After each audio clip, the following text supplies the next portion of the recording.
আসসালামু আলাইকুম। বাজারে হোটেলগুলোর সামনে কীভাবে ছোলা বুট করে বিক্রি করে তার আজকে রেসিপিটা নিয়ে আসলাম। আমি করছি না, সরাসরি কারিগরের হাত থেকে আপনাদেরকে দেখাবো। তো তাহলে চলুন রেসিপিটা শুরু করছি। তো এখানে উনি একটা কড়াই নিয়ে নিয়েছে, এখানে পর্যাপ্ত পরিমাণ তেল দিয়ে দারচিনি, তেজপাতা ও কয়েকটা এলাচ দিয়ে দিবে। তো এরপরে উনি কিছু পেঁয়াজ কুচি দিয়ে দিবে। আসলে আমাদের এলাকায় একটা দোকান আছে, উনি ওইখানে কাজ করে। ওনার হাতের এই ছোলা বুট পেঁয়াজগুলো অনেক বেশি সুস্বাদু হয়। তো আমি ভাবলাম যে সামনে যেহেতু রমজান, কেননা ওনার একটা রেসিপি আমি শেয়ার করি, তো এই জন্যই এইটা ভিডিও করা। আপনারা যদি বলেন তাহলে আমি সামনে আরও ওনার অনেকগুলো রেসিপি আমি আপনাদেরকে দেখাতে পারবো। তো আরও কিছু কাঁচামরিচ কুচি দিয়ে উনি এই পেঁয়াজগুলোকে ভালো করে ভেজে নিচ্ছেন।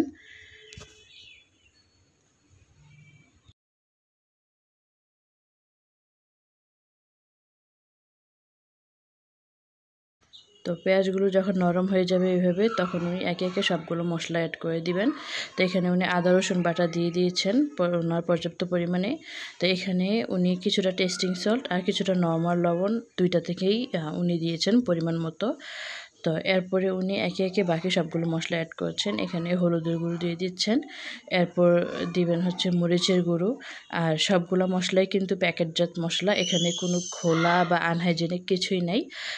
উনি খুবই হাইজিন মেনটেন করে। তো এখানে দেখতে পাচ্ছেন মরিচের গুঁড়া দিয়ে দিচ্ছেন, এরপর জিরা ধনিয়ার গুঁড়া অ্যাড করে দিবেন। আর যেহেতু উনি গোটা মশলা ইউজ করেছেন, তাই উনি গরম মশলার গুঁড়ি এখানে ইউজ করেননি। তো এরপর সবগুলো মশলা এখানে এই তেলের মধ্যেই কষিয়ে নেবেন। উনি এক্সট্রা কোনো পানি দিবেন না, যেহেতু অনেকটাই তেল এখানে আছে। এই তেলের মধ্যেই উনি সবটা মশলা ভালোভাবে কষিয়ে নেবেন।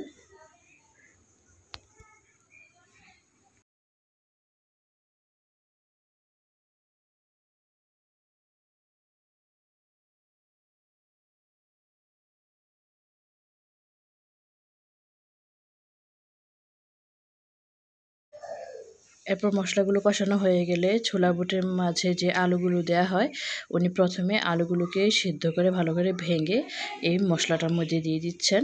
তো আলুগুলো উনি আগে কষিয়ে নেবেন, এরপর আলুগুলো কষানো হয়ে গেলে যে ছোলা বুটগুলো সিদ্ধ করে রাখা আছে ওইগুলো একসাথে অ্যাড করবেন। অ্যাড করে এগুলো ভালোভাবে নেড়ে মিশিয়ে নেবেন। তো ওনার আরেকটা টিপস হচ্ছে যে বুট বা আলুগুলো সিদ্ধ করার সময় যেন অনেক বেশি পরিমাণ থেকে একটু বেশি লবণ দিয়ে এরপর সিদ্ধ করা হয়। এতে নাকি ছোলা বুটের টেস্টটা অনেকটা বেশি বেড়ে যায়, কারণ পরে মশলা থেকে নাকি লবণটা বেশিটা ঢুকে না। তো সিদ্ধর সময় লবণটা দিয়ে দিলে অনেক বেশি নাকি ভালো হয়।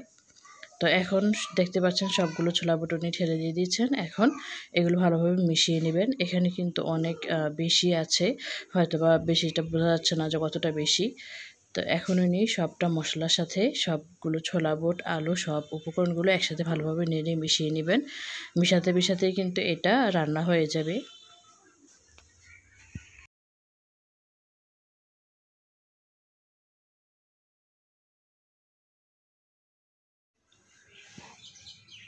তো সবটা বুট রান্না হয়ে গেলে এখানে উনি দিয়ে দিচ্ছেন ধনিয়া পাতা কুচি। ধনিয়া পাতা কুচি দিয়ে উনি আরও কিছুক্ষণ নেড়ে মিশিয়ে নেবেন ভালো করে।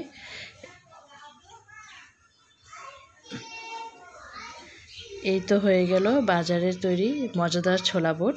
আমরা কিন্তু বাড়িতে যতই করি, কোথায় যেন বাজারেরটাই বেশি মনে হয় যে বেশি মজা হয়, বেশি মজা হয়। তো আজকে আমি এই রেসিপি আপনাদের সাথে শেয়ার করলাম। সামনে যেহেতু রমজান আসছে, আশা করছি আপনাদের অনেকটা উপকার হবে। তো কেমন লাগলো আমাদের জানাবেন, আর লাইক দিতে ভুলবেন না প্লিজ। আপনাদের এক একটা লাইক কিন্তু আমাদের অনেকটা উৎসাহ প্রদান করে। আর আমার জন্য দোয়া করবেন, সবাই নামাজ কালাম করবেন। আল্লাহ হাফেজ।